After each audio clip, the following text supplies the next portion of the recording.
माधव ने 42,000 रुपए में एक वस्तु खरीदी और उसे 20% की हानि पर बेच दिया।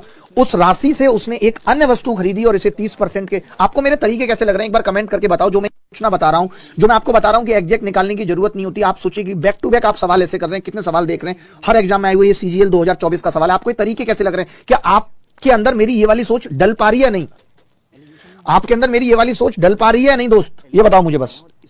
देखिए, 42,000 रुपए में एक वस्तु खरीदी और उसे 20% की हानि पर बेच दिया। उस राशि से उसने एक अन्य वस्तु खरीदी और इसे 30% के लाभ पर बेच दिया।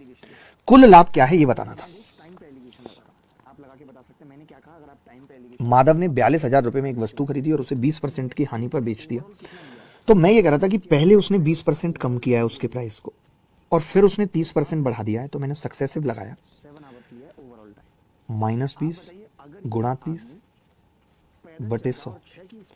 तो ये कितना आ गया जी? आप कहेंगे 10 में से 6 के 4% आ गया। ओवरऑल 4% रुपए जो है वो बढ़े हैं। तो 42,000 का 4% कितना होगा? 0, 4 दूनी 8, 4 चौक 16, 1680 रुपए ओवरऑल बढ़े। वही उसका फायदा। अब आप कहोगे कि पहले 42,000 का 20% कम कर रहे हो, उसमें दिमाग लगा रहे हो, फिर उसको 30% बढ़ा रहे हो, फिर उसमें दिमाग लगा रहे हो, फिर उसमें से 42,000 घटा रहे हो। क्या जरूरत है? मैंने कहा अगर आप 20 कम करके 30 बढ़ाओगे, आप ऐसे भी कर सकते थे कि 100 में 20 कम करके 80 और 80 में 30 बढ़ाऊंगा 24 तो 104, यानी 4% ही बढ़ेगा। और 4% 42,000 का कितना है? 1680। क्या ये सवाल मुश्किल था किसी एंगल से? मैं पूछना